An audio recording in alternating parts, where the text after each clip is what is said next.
Hi, it's Friday and time to look back at what happened at Queen's Park in Ontario politics. In the legislature, Bill 37 was introduced. It increases funding for long-term care. The strategy of the government seems to be to pay for more of the same. Bill 27 was introduced. It improves conditions of employment here in Ontario, and I think it will help all by helping the economy. Optometrists and Premier Ford's government continue their dispute over OHIP reimbursement rates. And the Ontario government announced that the new Simcoe Island Ferry would be built in Hamilton. But I also want to talk about how the Ontario government makes these announcements. Keep watching to find out more. Otherwise, please join me next week as I look back at what happened at Queen's Park.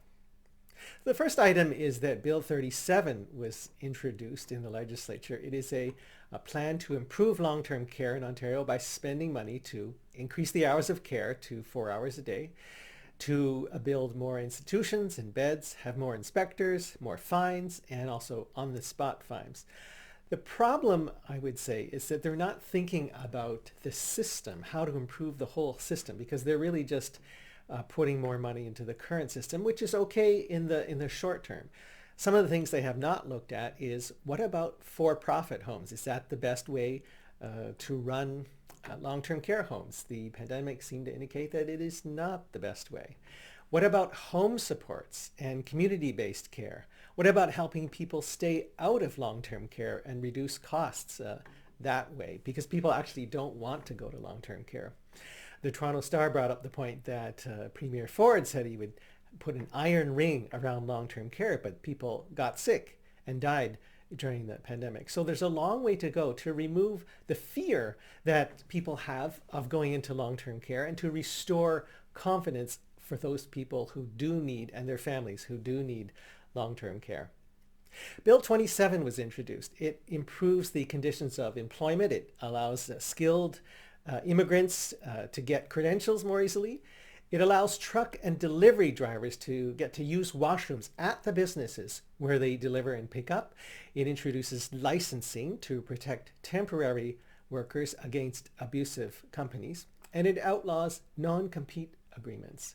That will help workers be able to move from one place to another in response to higher wage offers, for example. There's another instance where non-compete agreements can help the overall economy. That's the example of entrepreneurs, mid-career entrepreneurs. In fact, that's a class of entrepreneurs that has been shown to be relatively more successful than other classes. Mid-career entrepreneurs who understand a business, they understand a particular market and a technology, and they have an idea to do it better, but they can't do it within the company that they're working in. So they decide to strike on their own. This is another group that can be helped by outlawing non-compete agreements. And it could be a very small thing. Maybe somebody just has a better idea of starting a new company, doing things a better way in some old business, and it's not particularly anything fancy. I think this will be a help to the economy, and in fact, all of the opposition parties look like there's a good chance they will support this bill.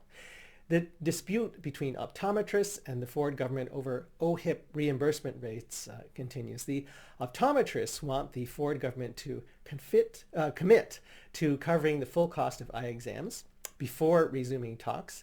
What happened was the government offered a partial deal in return for resuming OHIP covered services, and they did that outside of the bargaining process.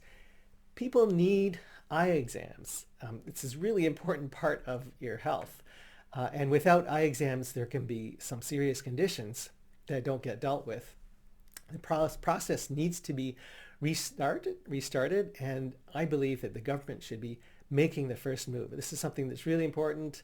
It's almost 2 months now since the beginning of September when the eye exams covered by OHIP stopped being given. So it's too long, and I would say the government needs to make the first move. Ferries. Did you know, trivia question, that there are 5 ferries in Kingston and the islands? I don't know if, try naming them all.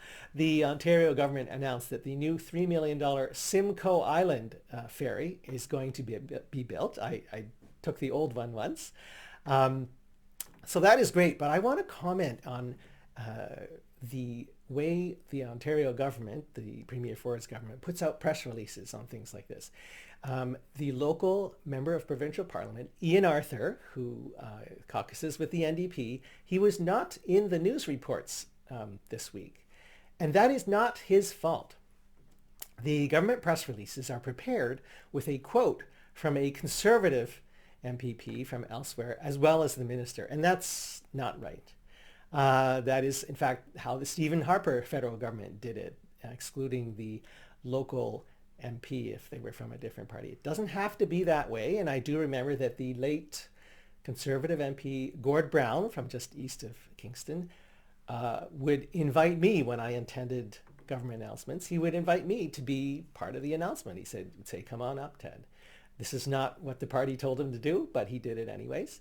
And I think that excluding the local MPP just because he or she is a member of an opposition party is not right. Tell me what you think in the comments below. Otherwise, please join me next week as I look back at what happened at Queen's Park.